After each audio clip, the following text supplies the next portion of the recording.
नमस्कार, आप देख रहे हैं सी न्यूज भारत। मैं हूं आपके साथ ज्योति अरोरा। वक्त हो गया है न्यूज बुलेटिन का, तो आइए नजर डालते हैं इस वक्त की बड़ी खबरों पर। ग्राम पंचायत उड़ीना में कांग्रेस कार्यकर्ता के सम्मेलन में पूर्व केंद्रीय मंत्री अरुण यादव का माल्यार्पण कर किया गया स्वागत। उन्होंने जनता को संबोधित कर भारतीय जनता पार्टी को पलटवार करते हुए कांग्रेस के प्रत्याशी फूल सिंह बरैया के हित में मतदाताओं से मतदान करने का आग्रह किया। दतिया से सी न्यूज संवाददाता प्रदीप बघेल की रिपोर्ट।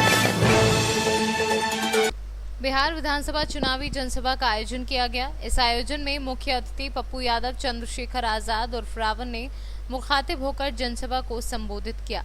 उन्होंने कहा कि पप्पू की सरकार बनेगी तो 6 महीना में एशिया का सबसे टॉप राज्य बिहार को बना दूंगा।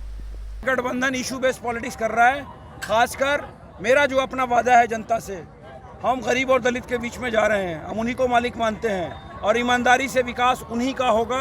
मैंने अपने भाषण में बोला है और हर जगह ये वादा कर रहे हैं सारी जनता के सामने, 100 रुपए का काम करेंगे तो 60 रुपए का काम दलित और गरीबों की बस्ती में होगा, 40 में बाकी सब होगा। क्या पप्पू जी का लहर काम कर जाएगा?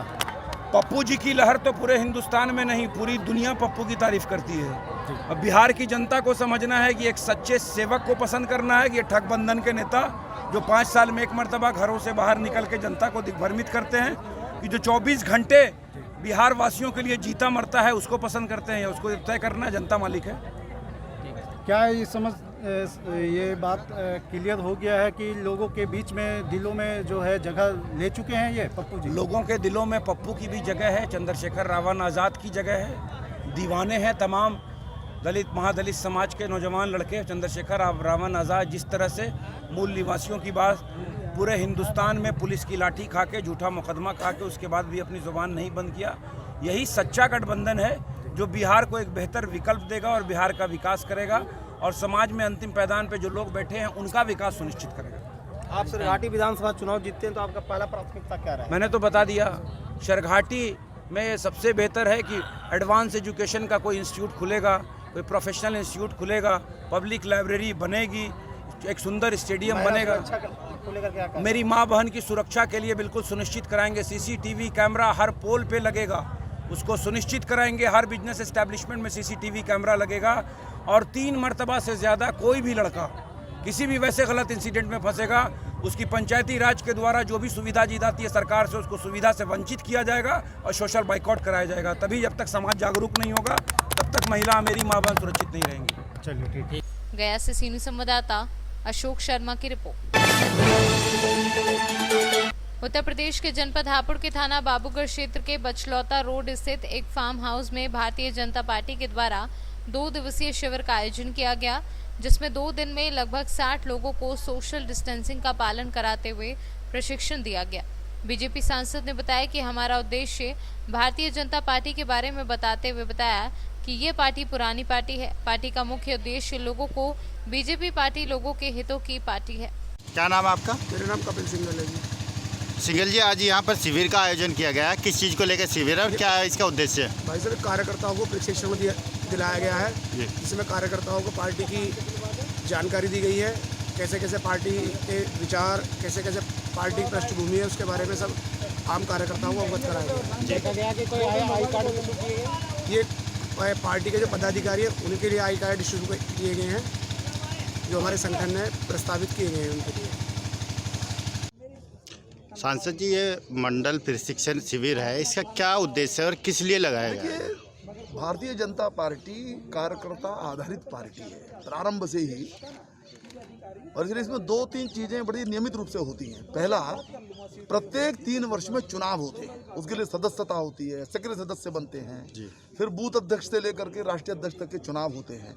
ये प्रक्रिया हम लोग करते हैं और जब भी नया संगठन बनता है तो नए नए कार्यकर्ता भी उसके साथ जुड़ते हैं, तो उनको भारतीय जनता पार्टी का जो वैचारिक पक्ष है, उसकी जो नीतियां हैं, उसका जो इतिहास है, आखिर हम एक उद्देश्य को लेकर के भारतीय जनता पार्टी के सदस्य बने हैं, ये ऐसे ही कोई अन्य राजनीतिक दलों की तरह राजनीतिक दल नहीं है।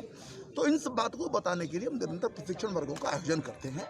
तो इस वक्त पूरे उत्तर प्रदेश में मंडल स्तर पर इन वर्गों का आयोजन हो रहा है। इन वर्गों में 10 विषय पहले से निश्चित किए गए हैं और उन विषयों पर बोलने वाले अलग अलग वक्ता आते हैं और विषयों को रखते हैं। तो उसी क्रम में आज मेरी भी ड्यूटी यहाँ पर लगी थी और अंतिम विषय मुझको रखना था। तो ये हमारे पार्टी का एक नियमित क्रम है जो इस वक्त चल रहा है। कितने लोग अब तक जुड़ चुके हैं? नहीं, इसमें कार्यकर्ता ही आते हैं इसके अंदर। जैसे यहाँ पर आपने देखा एक प्रमुख कार्यकर्ता है, 35-40 कार्यकर्ता हैं। ऐसे ही प्रत्येक मंडल में लगभग इतनी संख्या 35, 40, 50, 60 ऐसे ही कार्यकर्ता इसके अंदर रहते हैं। अध्यक्ष जी, आज शिविर का आयोजन किया गया है, किस चीज़ को लेकर शिविर का आयोजन है, क्या है पूरा मामला? ये भारतीय जनता पार्टी के माध्यम से मंडल प्रशिक्षण शिविर चल रहे हैं, 2 दिवसीय शिविर। अभी इस प्रकार के पूरे ज़िले के अंदर प्रशिक्षण है, पूरे पश्चिम उत्तर प्रदेश में प्रशिक्षण है।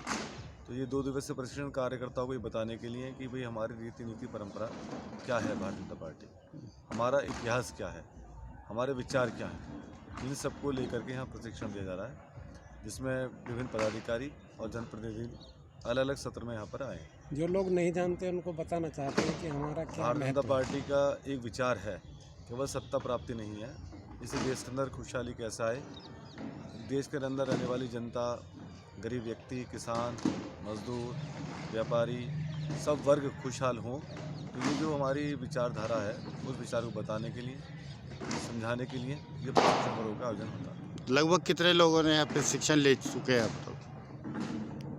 प्रशिक्षण वर्ग के अंदर लगभग 50 लोगों ने यहाँ प्रशिक्षण प्राप्त किया है और इसके पीछे कार्यकर्ताओं को एक दिशा भी देना रहता है कि हमारा काम संगठनात्मक है और संगठन को हम कैसे मजबूत कर सकते हैं और देश को हम कैसे मजबूत और अच्छी दिशा की ओर विकास। हापुड़ से सीनू संवाददाता रुस्तम सिंह की रिपोर्ट। मधुबनी बाबूरही क्षेत्र संख्या 34 विधानसभा के रालोसपा पार्टी के विधायक पद के उम्मीदवार महेंद्र प्रसाद सिंह ने विभिन्न क्षेत्रों में जनसंपर्क अभियान चलाया, जनता मालिकों से रालोसपा के पक्ष में वोट देने की अपील की। मधुबनी से सीनू संवाददाता अनिल कुमार चौधरी की रिपोर्ट। मांडा प्रयागराज क्षेत्र के खवास का तारा में बीती भोर एक बाइक मिस्त्री के अज्ञात बदमाश ने गला रेत कर निर्मम हत्या कर दी, जिससे इलाके में सनसनी फैल गई है। वहीं आक्रोशित परिजनों सहित ग्रामीणों ने मांडा मेजा मार्ग पर मृतक शव रखा, चक्का जाम कर दिया है। वहीं सीओ समेत भारी पुलिस बल तैनात है। प्रयागराज से सीनू संवाददाता रामलाल की रिपोर्ट। पीलीभीत में 3 सेंटर प्रभारियों पर दर्ज हुई एफआईआर। डीएम के निर्देश के बाद पुलिस ने किया 3 सेंटर प्रभारियों को गिरफ्तार।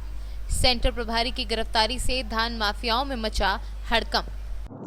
केंद्र प्रभारियों पर मुकदमा हुआ है, कितने केंद्र प्रभारियों पर मुकदमा हुआ है, किस तरह का मुकदमा हुआ है, क्या कार्रवाई करी गई है? जनपद पीलीभीत में धान खरीद को लेके 3 केंद्र प्रभारियों के ऊपर एफआईआर लिखवाई गई है, उन पर मुकदमा दायर किया गया है। इन केंद्र प्रभारियों को पिछले कई दिनों से चेतावनी दिया जा रहा था, ना तो ये समय से केंद्र खोल रहे थे और जो इनका दैनिक लक्ष्य होता है वो भी नहीं पूरा कर रहे थे। किसान भाइयों को इन केंद्रों पर लगातार परेशानियाँ झेलनी पड़ रही थी। एसडीएम को मौके पे भेजा गया तो ये देखा गया कि केंद्र प्रभारी नदारद भी थे। तीनों पे एफआईआर कराई गई है। साथ ही साथ जो एएमओज हैं जिनको मंडी की जिम्मेदारी दी गई है उनको भी चेतावनी दी गई है कि मंडी में जो अव्यवस्था हो रही है और खरीद पूरी नहीं हो रही है उसमें सुधार करने के लिए उनको बोला गया है। सभी जिला प्रबंधकों को भी नोटिस दिया गया है कि दैनिक लक्ष्य पूरा करें और कई केंद्रों पर जहाँ पे बारदाने की कमी आ रही है उसको भी लगातार पूरा करें। हमारी कुछ मिल्स हैं जिन्होंने अभी तक संबद्धीकरण नहीं कराया था, लगभग 30 के ऊपर ऐसी मिल्स हैं, उनको भी कल नोटिस जारी किया गया है और 3 दिन का अंतिम समय उनको दिया गया है कि जिससे वो तुरंत संबद्धीकरण करा लें और केंद्रों पे पड़ा हुआ धान उठ के मिल पर जाना शुरू हो जाए। सर, केंद्र प्रभारियों को क्या जेल भी भेज दिया गया? 3 केंद्र प्रभारियों के ऊपर विधिक कार्रवाई करी गई है और आगे भी जो केंद्र प्रभारी है सरकारी धान खरीद में व्यवधान उत्पन्न करेंगे या बाधा बनेंगे है उनके विरुद्ध भी इसी तरह से कार्रवाई होगी। पीलीभीत से सीनू संवाददाता सर्वेश शर्मा की रिपोर्ट। टीकमगढ़ जिले की जनपद पंचायत पलेरा के अंतर्गत आने वाली ग्राम पंचायत लारौन के निवासी स्वयं सड़क एवं सड़क की नालियों को साफ कराने के लिए मजबूर हैं।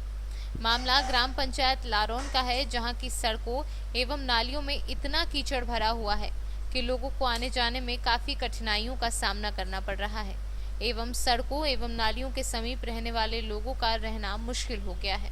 हम लोग खुद आज सफाई कर रहे हैं। आपको पता है कि शासन द्वारा लाखों रुपए दिया जाता है स्वच्छ भारत समृद्ध भारत के तहत पंचायतों को? जे करीब 6 माह 2.5 साल हो गए इस चीज़ को डरे अच्छा सीसी को ना सफाई के लिए सरपंच यहाँ आए नहीं है कभी देखने। अच्छा जी, आप सभी लोग मोहल्ले वासी हैं जो कर रहे हैं हाँ, सफाई? मैंने सब मोहल्ला वालों से बुला है, सब मोहल्ला वाली जो है कि अपनी सफाई में लग गए हैं।